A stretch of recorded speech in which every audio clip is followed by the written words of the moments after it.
She says it happened at Cannes. A young model in her 20s hoping to make friends in the industry, and an older film mogul hoping to get lucky. Escaping Harvey Weinstein's clutches was never going to be easy, but Kiwi model Zoe Brock not only did that, she scolded him and made him cry in the process.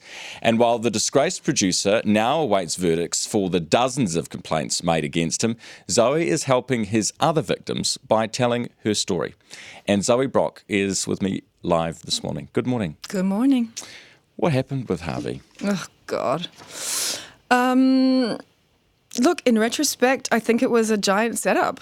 I think I was taken to Cannes as meat by my modelling agents, who were some of the most respected in Italy, and I was sat next to him at dinner on purpose, and it was a total setup from the beginning. It's taken, 20 years to figure it out, but there was no accident, definitely. And all evening, he had people make friends with me and make me feel safe, and it was very platonic, and then I was basically tricked by all of them and lied to get in a car and be taken by all of them to a remote location, which was his hotel, about 45 minutes out of town, and then subsequently slowly left alone with him. And you're alone, you're in the hotel room. No phone, no money, no nothing, waiting for my friends to show up, which of course they never were going to be. So what happens? What does he do?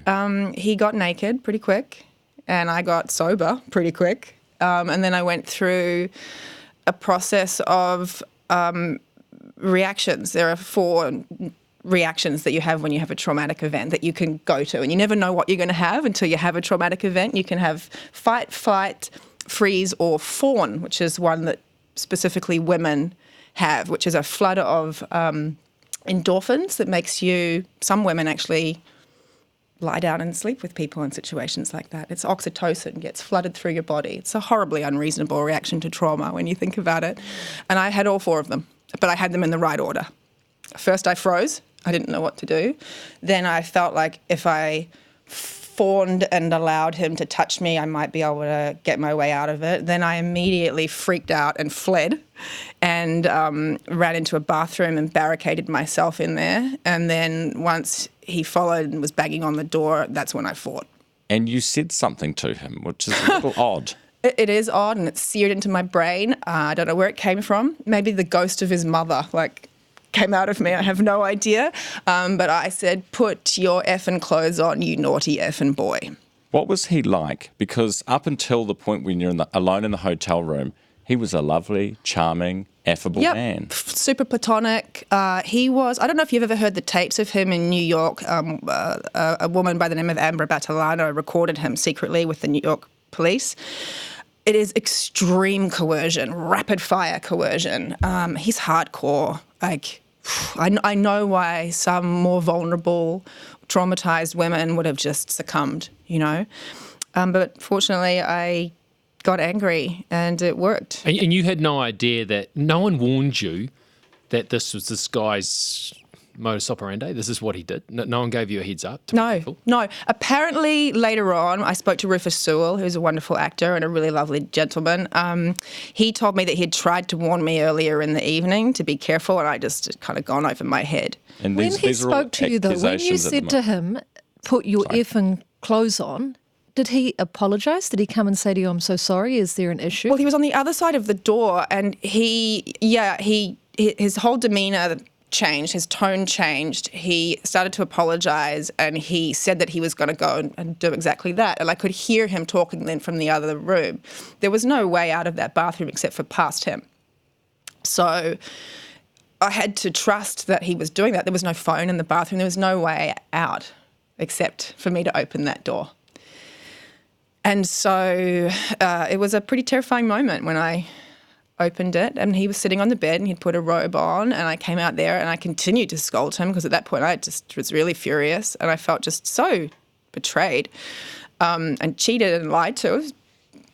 It really sucked, and I felt safe. They made me feel safe, and they made me feel like one of the boys. That's what they did. That was the biggest trick.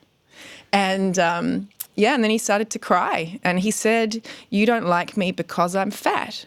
And it was this strange moment that I carried with me for the rest of my life because it really affected how I thought about powerful men and what perhaps drove them to become powerful. And it made me, this really annoys me, I actually felt compassion for him. But I didn't know he was a rapist. I thought he was a pathetic individual that I'd made cry. I didn't know until many years later that he was an actual rapist, So now I've had to sort of reevaluate everything and unpack it. And he is yet, and we should point out that legally he is yet to be found guilty. Oh, yes, I'm an alleged victim. Alleged victim. How do you feel about that? How does that sit with you, knowing that, and you are not the only accuser by any stretch, but at the moment you are just that accuser? I am an accuser. Yeah, no, look, it's fine. Look, we're the tip of the iceberg. There's 100 women that have come forward, and we all know at least half a dozen more, and they're not the same half a dozen. So there are, my guess, a couple of thousand Harvey Weinstein victims out there. I know I'm not the only one in New Zealand. I know of 2 more that have not come forward. Why haven't they come forward? Oh, God, why would you? I mean, there's a few of us out there that are doing all the dirty work anyway, but this is hard. This is not easy. And you mentioned that you are moving back to New Zealand. Mm-hmm. Why are you doing that? Look, I feel safe here. I feel very far away from all of this, at least temporarily, and it's the best place for my kid. Why do you feel safe here? Why don't you feel safe in California where you have been? This is traumatic. And it's in my face all of the time. It's really triggering. And so for my own sense of emotional well-being, I want to be as far away from it as possible.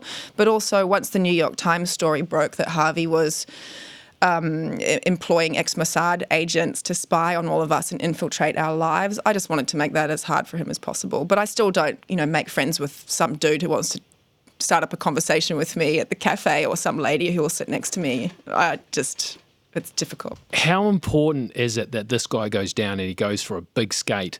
Because I'd imagine in that industry, there will be other people like that who abuse their power, young, impressionable people wanting to make it, feeling pressured. Someone has to be made an example of. How important is it? Oh, it's extremely important, but it's not just in this industry. It's at the bank, it's at the grocery store, it's at the school. It's wherever, it's in every workplace. And so one of the reasons why I jumped on the class action suit early on was we were under the impression that we would probably never, ever, ever see a penny, that they would all file for bankruptcy and whatever. But we wanted to get a judgment that was so enormous that it would act as a deterrent for any company to shelter a powerful abuser. Because let's face it, all of these companies have sheltered their golden geese, right? Les Moonves, Harvey Weinstein, these are all they make billions of dollars. So at the moment we're being forced into a settlement that will probably kill the chance of that happening, but we'll see. A lot of people say, why didn't you guys come forward earlier? Do you think you would have been able to, maybe strong enough to do it? And do you regret you didn't? I did. I mean, I've been telling my story to anyone that will listen. It's just that no one was interested. I mean, Harvey has buried any news story that came out. The New York Times, a woman by the name of Sharon Waxman, who's been instrumental in helping us put the pieces of the puzzles together, because all of these guys are connected. She tried to write this story a decade ago and Harvey buried it. There's footage of him, or evidence that he went into, with his lawyers, went into the New York Times offices the day after she took that story to the editorial board, and the next day it was dead. Yeah. Boom. We have heard stories, and there have been multiple reports of this type of thing happening over the years. Mm-hmm. Do you think the industry has changed? Do you think something has happened within Hollywood? Look, I think it's harder for it to be obvious, but yes and no. Yes and no. There's a lot that still has to come out. You've got Time's Up, which is doing great work. However, the waters are muddy. You've got Time's Up represented their PR agency as Harvey's old PR agency. Right? They hold their meetings, and the genesis of Time's Up began in the CAA offices. CAA is the agency, the acting agency that was known for sending girls to Harvey.